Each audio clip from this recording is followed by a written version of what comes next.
falando de surfatante. Eu vou retomar esse slide aqui. Quando a gente falou primeiro de surfatante, bem no começo do curso, a gente chamou a atenção que são moléculas que são capazes de reduzir a tensão superficial, certo? Por quê? Porque elas se concentram na superfície e fazem isso formando um filme superficial. Esse filme superficial é a base da estabilidade das espumas, que foi o que a gente acabou de ver na aula passada, no tópico até aqui. Tá? Uma outra propriedade que a gente vai discutir agora dessas moléculas, e nem todas as moléculas que reduzem a tensão têm essa capacidade, é de formar agregados, se autoassociar em solução. Tá? Bom, então eu vou retomar esse gráfico de tensão superficial.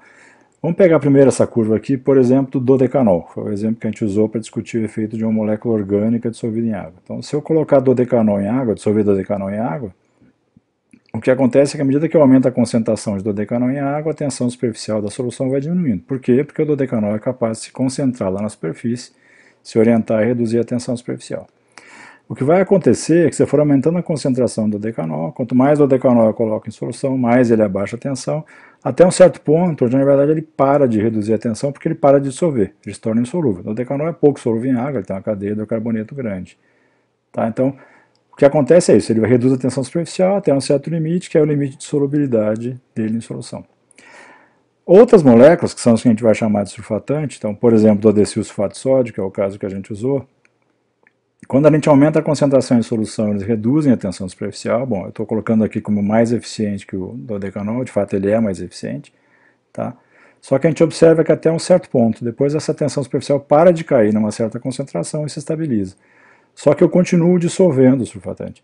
Então, diferentemente do dodecanol, onde eu não conseguia dissolver, por isso a tensão superficial parava, com o surfatante a tensão superficial para de cair, estabiliza, mas eu continuo dissolvendo o surfatante. Bom, do que a gente viu até agora de tensão superficial, a tensão superficial cai quando a molécula de surfatante, a molécula qualquer, se concentra na interface. Então, se ela está caindo aqui, à medida que aumenta a concentração, é porque mais moléculas estão se concentrando na superfície. Se ela para de cair e estabiliza, isso quer dizer que o número de moléculas, a concentração de moléculas na superfície é constante. Mas a concentração em solução está aumentando. Então está acontecendo alguma coisa. Eu estou colocando moléculas de surfatante em solução, só que elas não estão indo mais para a superfície, que era o que acontecia até uma certa concentração. Tá? Isso aqui é a indicação de que eles estão formando uma outra estrutura, que são os agregados, são as micelas que a gente vai discutir agora adiante. Tá? O que eu queria chamar a atenção de vocês é que muita gente diz que a tensão superficial para de cair porque a superfície está saturada. Se isso não é totalmente correto. Se saturado quiser indicar que não tem mais espaço na superfície, ou seja, eu não posso mais colocar moléculas lá, não é verdade. Se vocês olharam aquela balança de Langmuir, aquele Langmuir Trough, que é aquela estrutura que consegue comprimir moléculas na superfície, é possível apertar as moléculas de surfatante mais na superfície, empacotar mais moléculas lá em cima, além dessa quantidade de saturação aqui. O que acontece é que não é mais espontâneo. Para isso acontecer, eu tenho que andar aquela barreira, eu tenho que fazer um trabalho, ou seja, empurrar as moléculas.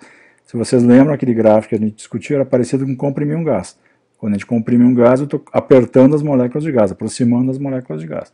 Então, é possível colocar mais surfatante lá em cima. Eu poderia reduzir mais a tensão superficial, só que não é espontâneo. Tá? Então, a interpretação correta para esse gráfico aqui da tensão superficial parar de mudar é correto de que não tem mais moléculas lá em cima, não é por falta de espaço. É porque existe uma outra opção que é mais espontânea, ou seja, tem uma energia menor ou um potencial químico menor, que é a opção de formar agregados em solução. Tá? Então, a interpretação correta desse gráfico seria: as moléculas de surfatante param de ir para a superfície, não porque não tenha mais espaço, mas porque energeticamente é mais favorável elas formarem uma outra opção, que é formar as micelas. Certo? Muito bem. Então aqui eu queria começar a discutir com vocês um pouco sobre por que esses agregados, ou por que essas micelas se formam. Eu vou usar uma simulação, então essas figuras aqui foram geradas numa simulação por um grupo lá do MIT, e eles formaram uma molécula que é formada por uma parte cinza e uma parte vermelha, e eles colocaram isso num programa e disseram, informaram o programa que uma das partes da molécula não interage bem com o solvente, então se o solvente fosse água seria uma parte hidrofóbica e a outra parte interage bem, seria a parte hidrofílica, certo? Colocaram o sistema para minimizar, para rodar, e o sistema espontaneamente formou esses tipos de agregados aqui. Tá? Então, a minha primeira pergunta seria a seguinte: qual dessas partes da molécula, cinza ou vermelha, é a parte que interage bem com o solvente? Bom, olhando essas estruturas aqui que são diferentes, mas dá para ver que majoritariamente para fora a gente tem a parte cinza, não é? Então, se o solvente está aqui, a parte que interage bem com o solvente, se for água seria a parte hidrofílica, deve ser a parte cinza e a parte vermelha é a parte hidrofóbica. Então, o que acontece espontaneamente nesse sistema, ou seja, o que minimiza a energia desse sistema, é esconder a parte vermelha da solução, formando esses agregados, ela está escondida aqui dentro. Tá certo? É parecido com a ideia de se orientar na superfície. Né? É mais ou menos o mesmo argumento que a gente usou para se orientar, para explicar por que as moléculas surfatantes se orientam na superfície. Uma coisa que chama atenção aqui é que ainda dá para enxergar moléculas vermelhas, parte vermelha da molécula. Né? Então, existe uma segregação, tem mais parte cinza da molécula para fora do que parte vermelha, mas mesmo assim a parte vermelha não fica totalmente escondida. Eu queria confrontar essa estrutura aqui com essa representação. Isso aqui vocês não conhecem, acho que nunca viram, mas é uma capa de uma versão do livro do Peter Atkins antiga, mais ou menos da década de 90, que por coincidência foi o primeiro livro de Fisicoquímica do Atkins que eu comprei. Isso aqui é a representação do que ele imaginava, na verdade é uma simulação também de uma micela, e aqui dá para ver levemente essas moléculas em azul aqui, essa parte da molécula em azul seria a parte apolar do surfatante. Tá? Nesse caso aqui, desculpa, esse buraco aqui foi feito só para poder visualizar, esse buraco não existe, isso aqui será uma estrutura esférica, tá? Que é muito perfeita, ela é perfeitamente organizada, as moléculas são perfeitamente segregadas, só que na verdade ela não ocorre, tá? Então isso aqui está errado, isso aqui é uma idealização. O que acontece na verdade é uma coisa parecida com o que a gente tinha representado antes. Isso aqui também não é uma foto de micela, a gente não consegue tirar foto de micela, mas é uma representação que é mais próxima da representação real que a gente tem de uma micela, certo? Baseada nas evidências experimentais de quem estuda esses sistemas. Isso aqui é uma micela de SDS, então é o dodecilsulfato de sódio, ela é razoavelmente esférica, e o que a gente tem aqui, essas são as cadeias de hidrocarboneto, então se vocês contarem, deve ter 12 átomos de carbono, aqui estão os grupos sulfato, né, o branco é o oxigênio, cinza seria o enxofre. Isso tem uma carga negativa, deveria ter um sódio aqui, porque isso aqui é um sal, né, do desulfato de sódio, ele não está representado aqui por simplicidade, e o que também não está representado aqui é água. Tá? Então, todos os vazios aqui, na verdade, são água, porque isso aqui é uma solução aquosa. Tá? Bom, tem algumas coisas interessantes aqui. A primeira coisa que dá para ver é que essas cadeias de surfatante não estão perfeitamente alinhadas, tá? Elas estão desorganizadas em solução. Essa aqui até parece estar esticada, mas essa daqui vocês vejam que está bem torta, essa daqui está bem torta também, assim por diante. Tá? Por mais estranho e feio que pareça, na verdade isso é coerente com a ideia de que essa estrutura aqui deveria ser um líquido. Né? Então, como é que vocês imaginam que seria uma gota de dodecano, que seria só os hidrocarbonetos? Vocês acham que as moléculas de dodecano vão estar perfeitamente orientadas?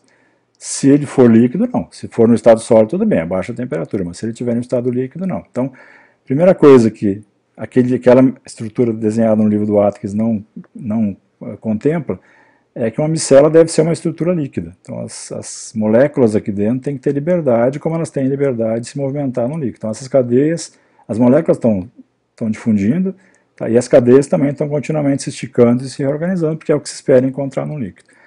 Isso é relevante porque um dos usos que a gente tem de micela é dissolver, incorporar e liberar coisas. Então, se isso aqui fosse um sólido, seria difícil de colocar coisas aqui dentro e muito demorado que essas coisas saíssem daqui de dentro. Mas como isso aqui é um líquido, as moléculas podem perfeitamente entrar dentro da micela, ser dissolvidas dentro da micela, e também perfeitamente podem sair. Certo?